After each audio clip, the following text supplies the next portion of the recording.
arbitration and abuse are tarnishing its reputation. Winning cannot come at any cost. SIGA is the world's leading organisation for sport integrity. Our goal is to provide trust, assurance and credibility in the industry. SIGA's independent rating and verification system serves pioneers better governed sports, financial integrity and transparency, sports betting integrity and youth development. Sports organisations are the custodians of the game. SERVS is the assurance that they are fit for purpose. SERVS is the assurance that the reputation of sport and the wider industry are protected. Join our global movement. Be the leaders of change.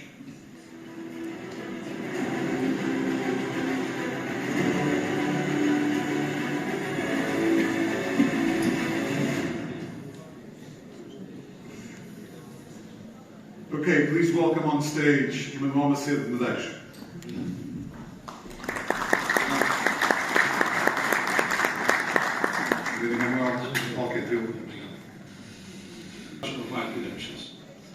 I am a man who has dedicated half of my life to pursue goals, objectives, and aspirations, both in law and in sport.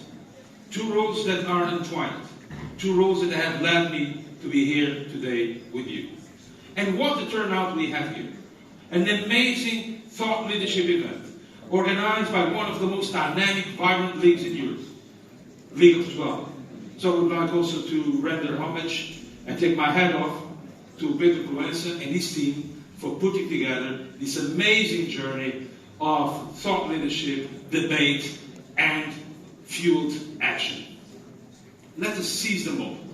And let us have a direct, frank conversation about the current state of affairs of global sport.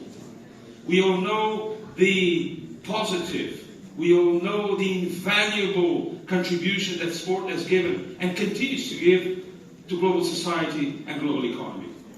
Sport is indeed much more than games and much more than businesses. It is something that generates self-esteem. It has an invaluable social, educational, cultural, and even economic role. And speaking about these values and these synergies and this power is not a small feat. Because it is a moment where sport is called and requested to give a step forward and assume its leadership and its contribution in a world devastated by 2 years of traumatic global pandemic, with a health crisis, a social crisis, an economic crisis, a mental health crisis, and a huge, widespread crisis in confidence. Sport can be indeed a catalyst for the recovery of Europe, for the recovery of the world, and also a source of passion, a field of dreams and realization for each one of us. Because I dare to believe that each one of you who are here in this room are for one fundamental reason. It's because you love sport. It's because sport is part of your culture, part of your DNA, part of your daily life. And we all would be extremely poor without sport.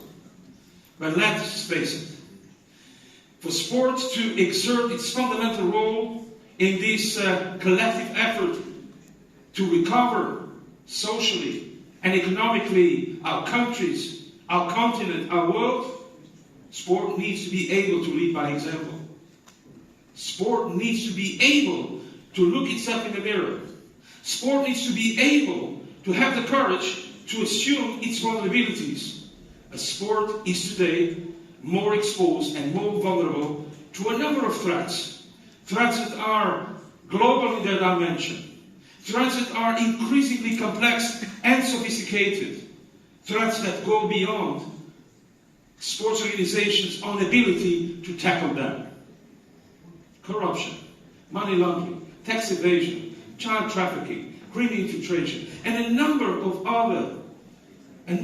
other threats that surround sport.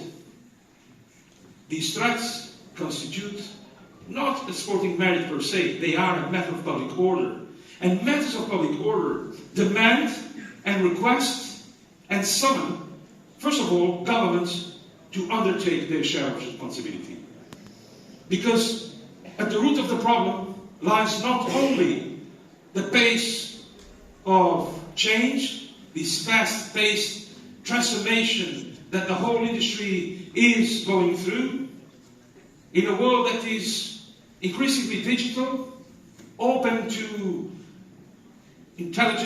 artificial intelligence, blockchain, cryptocurrencies, Web3, an admired new world, but also a world that has left sport behind. And I don't want to particularly focus on football. I will mention sport as a whole.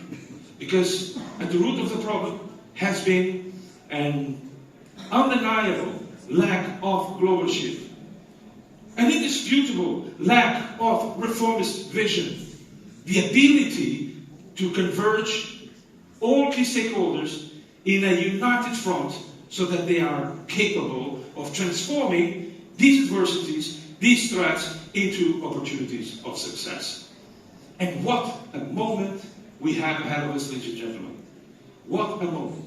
If other industries have been able to restore their reputation, to restore their credibility in order to better serve today's society and economy, why should sport be able to do the same?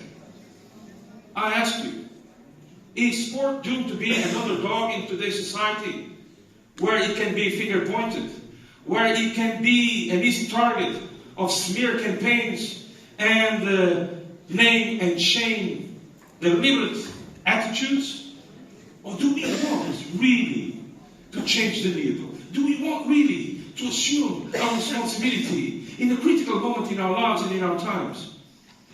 Let us not forget that if there is an industry who has been able not only to show resilience in the face of economic crisis, as we have experienced in 2008, for example, when I was the CEO of the European leagues and the World Leagues, when against the worst critical financial period until then experienced, we were able, against this cycle of adversity, to grow 8% a year.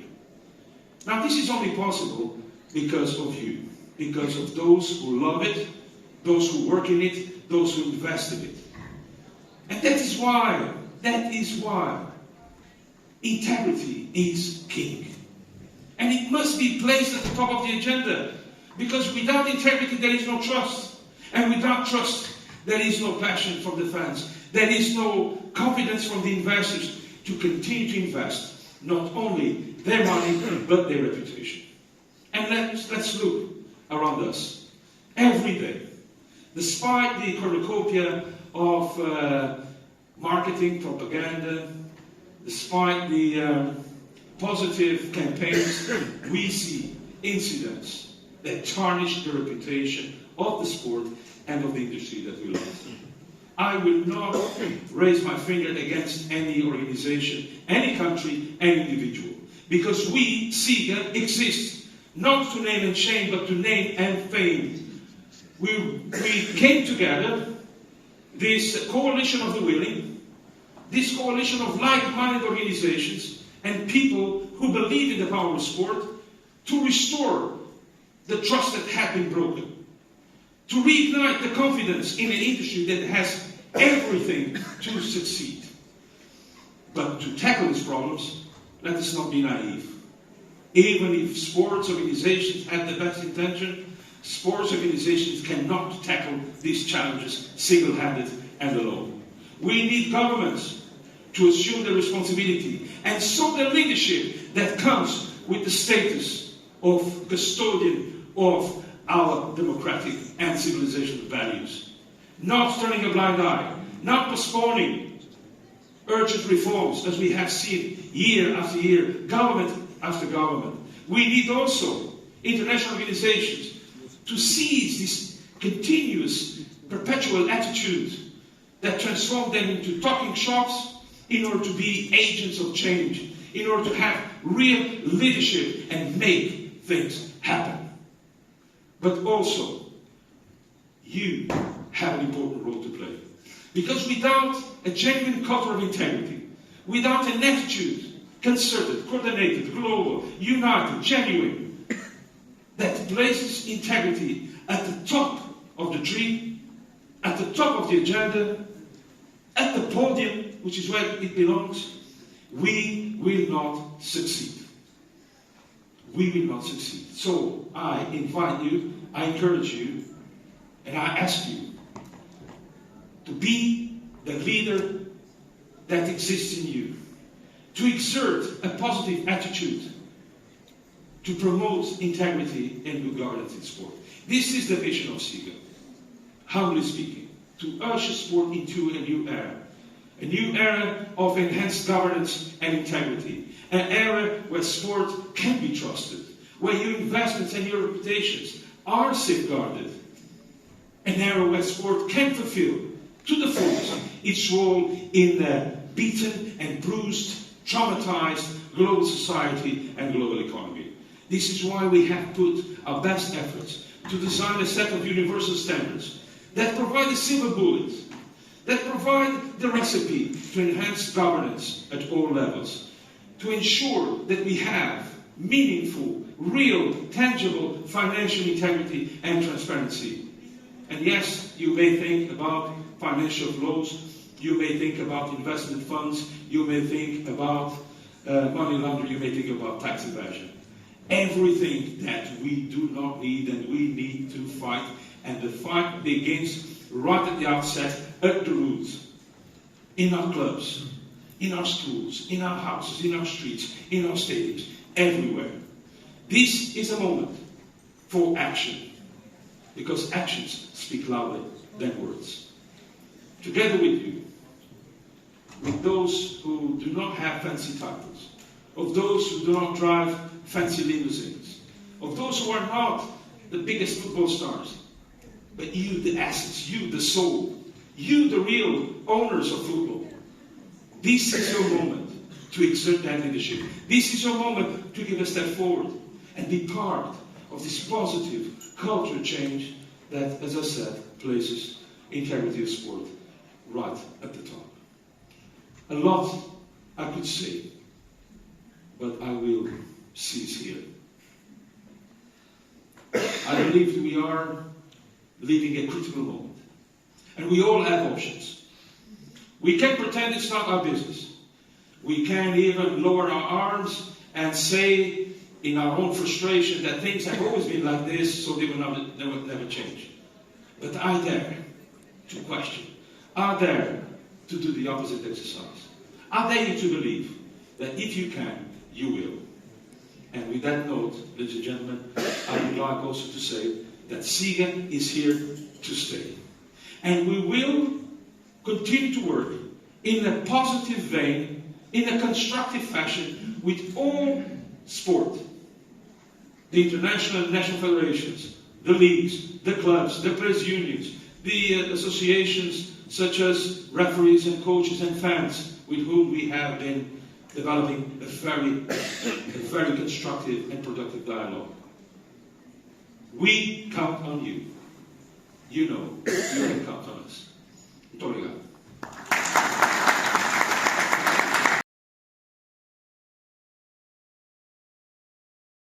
You're always so passionate when you speak, and unfortunately we don't have as much time for this Q&A as we would like. However, I wanted to ask you a couple of quick questions before we close this session, because you said so much already as well. You mentioned culture of change. Who's at the heart of this culture of change when it comes to tackling some of the biggest threats for the integrity of sport and integrity of football, because we're in a football event today? In your opinion, who is trying to change cultures, trying to change processes? I think that we have experienced facts in our recent history that were brutal. Brutal because of the damage that they caused, the impact that they left behind, and the trauma that they have left. The FIFA Gate, so-called FIFA Gate, has been a brutal awakening for a reality that was just waiting for this cosmic moment to explode. But I have always thought that if we really want to avoid such disastrous consequences, we must anticipate the problems. And we must avoid the problems. And why shouldn't we? This was our attitude. When we identify the main vulnerabilities of not just football but sport as a whole, we did it with a sense of reformist spirit and solution-oriented attitude. This is why, together with many experts around the globe, we have put these universal standards in place. Now, they are the silver bullet.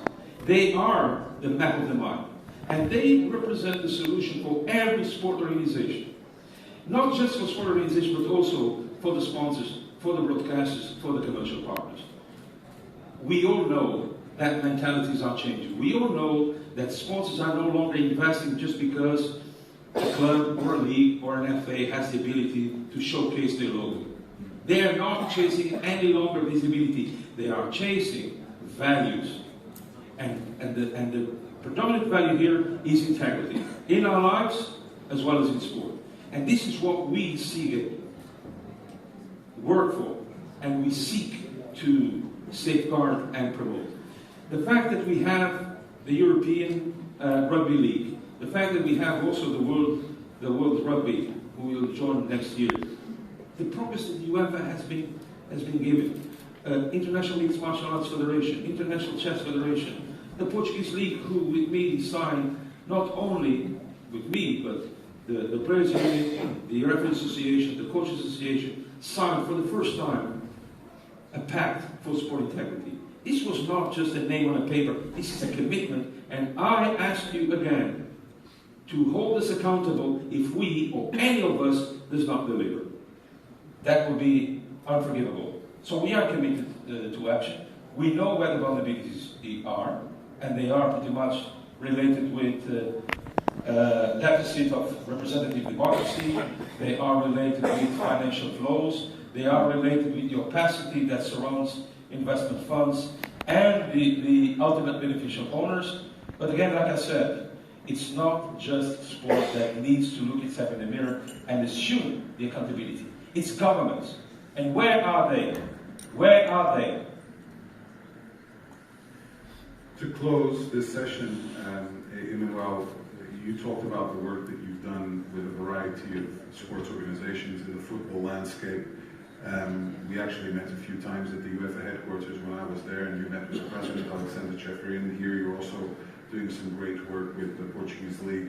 What can football aspire to be? And you mentioned the FIFA crisis, which obviously is something we all remember, especially now with that Netflix documentary, which is once again shining the light on that. When you look at the football industry, realistically, what would you change tomorrow if you could? I think that the greatest threat to the integrity of the game, and also an obstacle to the self-sustainable development that we all believe sport is capable of, lies on the poor regulation, the lack of oversight, the lack of scrutiny. And I dare to add, independent scrutiny. Not homemade scrutiny, Mickey Mouse kind of thing, but independent scrutiny that comes with legitimate authorities and well-intended organizations such as SIGA, who is moving the needle and advancing these reforms worldwide. And let me just share with you this little detail. In July this year, we set up SIGA Latin America. And we decided to begin to step forward, not because we were requested by the sport movement, but because we were requested by the global business community that is strong, mature, and exerted leadership in Brazil. Because they said to the sport movement, enough is enough. We demand accountability, we demand scrutiny, we demand integrity. And that means adopt our universal standards, go through our rating system so that each one of you, each one of the governments and the sponsors and the broadcasters and the fans knows where a given club, a given league, a given federation is in relation to these integrity standards. That is what needs to be done. And it can be done. And it will be. Emanuel, thank you so much. It's been an absolute pleasure to have you here. Of course, SIGA is a partner of this event as well. So to hear your speech, to have an opportunity for this quick Q&A, it's been a pleasure. Thank you very much. Emanuel.